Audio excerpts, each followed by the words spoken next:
Moving to Ghana was exciting, but I was not ready for some of the cultural curveballs that I've been thrown. If you're planning to visit or move to Ghana, this is the video for you. Hi everyone, welcome back to Art Alchemy. So today I'm going to be talking about some of the cultural shocks that I've experienced in Ghana, and trust me, there's been a lot.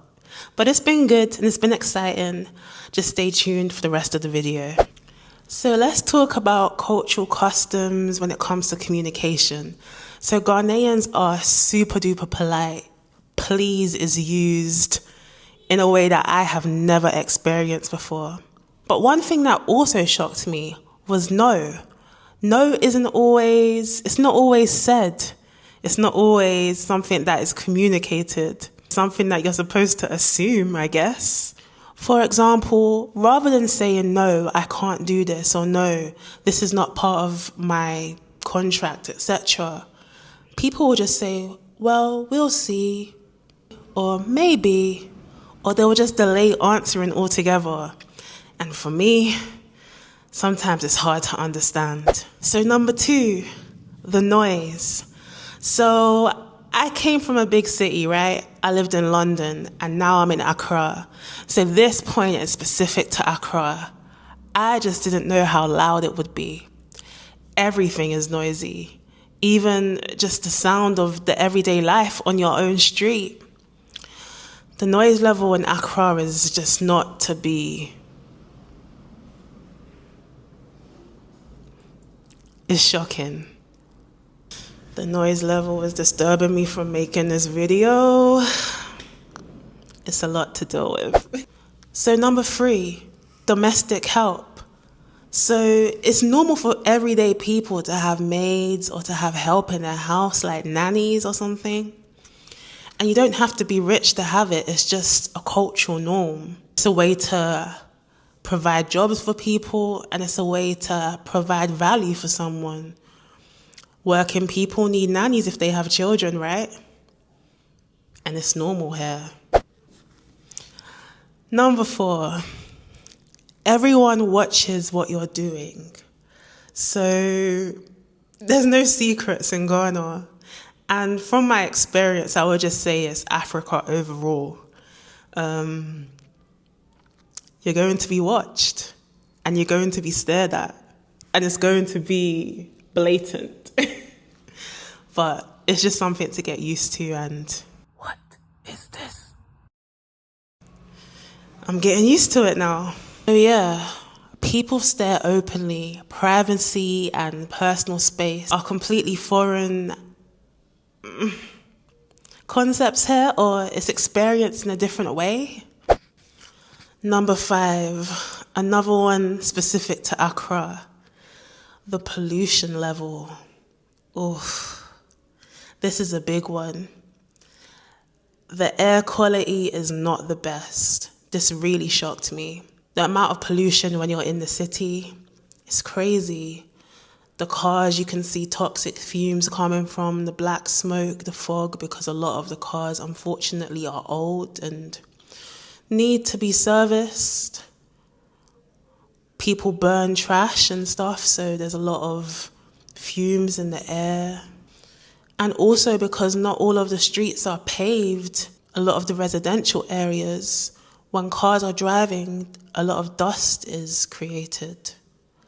So the air quality in Accra specifically isn't the greatest. So number 5, I guess, assumptions about foreigners, or assumptions about people like me. First and foremost, I must have said it on a previous video, but being Black British is just a foreign concept. Here, I'm seen as African American, or sometimes Jamaican, which I am, but if there's no concept of Black British, what is the concept of Black British Jamaican? It's just not seen. But the main part of the perceptions on foreigners is that we are rich, right? And it's a lot to get used to, always having that expectation on a daily basis to pay extra for stuff or to be given tips and stuff. And it's just, It's a lot, right? But at the end of the day, coming from everyday people in a community like the one that I'm living in, I've come over on a plane, so I have to acknowledge that there's an element of privilege that might be perceived. Yeah, I don't want to go too deep. I would just say that I'm using it as a good thing, flipping the script and allowing myself to feel rich because the people around me perceive me to be that. So, hey, why not be that? So, number 6, I believe we're at number 6. This is all about independence. In Ghana, community is everything. But coming from the UK, I didn't even know my neighbours' names. And here, people want to be in communication. They want to be connected to you. And if you're too private, too independent, it might be perceived as snobbish or rude. And that's a lot to get used to, especially for me being an introverted person. I work a lot also, so when I'm at home, when I'm not even working from home, I just want to sleep, I want to chill, I want to hibernate in my space. But here, I've seen how it affects relationships. Hermit mode is not for Ghana. Number 7, slow down. No one's in a hurry but you. No one is in a hurry. Slow down. That's something that I really had to get used to. Just the pace of life is different here. In London, the rat race is normal, but in Ghana, it's not. So slow down.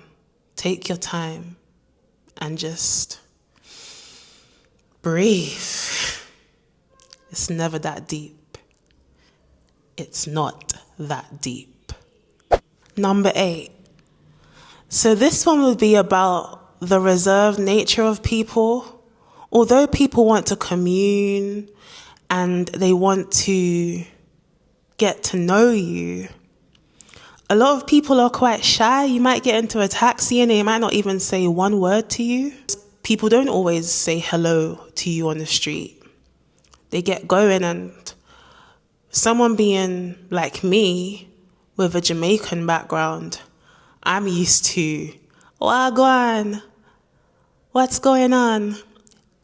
Hey, miss, fatty. Like, I'm used to people being loud and over communicative. And here, everyone is kind of keep themselves to themselves. It's a strange one. People commune, but the communing is different to what I'm used to. So this one is about the importance of status and hierarchy. So here in Ghana, status matters. If you're a doctor and you worked hard for that qualification, you're going to be called doctor. There's no Mr. Kwame, it's Dr. Kwame. Sorry, it's just a name that came to my head.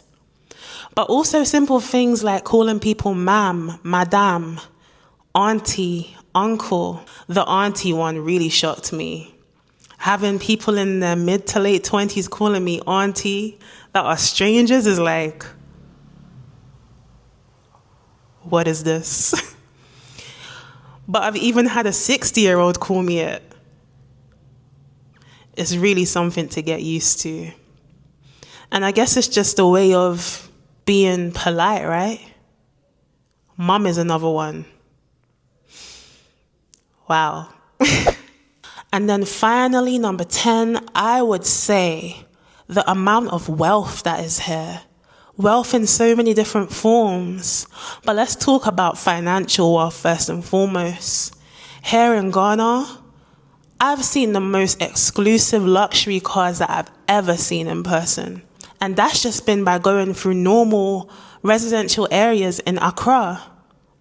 It's shocking because In the West, we are sold this image of Africa as being poor and being degraded and nothing is going on here. But there's so much wealth here. There's a wealth of knowledge. There's a wealth of finances, as I just mentioned. Money is in Africa. People have real assets. People have land. They produce stuff on their land. And when people have money, they have money. It is not credit. They got cash. Cash is king. And people have it here. But it shocks me because sometimes when you see the state of the country, some of the roads that I go on and I see these massive, beautiful mansions and the road is all mashed up and crazy, it's shocking to me. Even where I live, it's a lot to get your head around.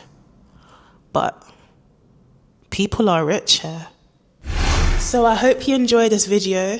There's been a lot that has shocked me since moving to Ghana, and I'm sure there's going to be much more going down the line because every day there's something to be shocked about. If you enjoyed this video, please give it a thumbs up. I want to hear some comments. What shocked you about Ghana if you've been here? What shocked you about any other African country that you've been to? Let me know. So I am Adanish, and this is Art Alchemy. Peace on the increase.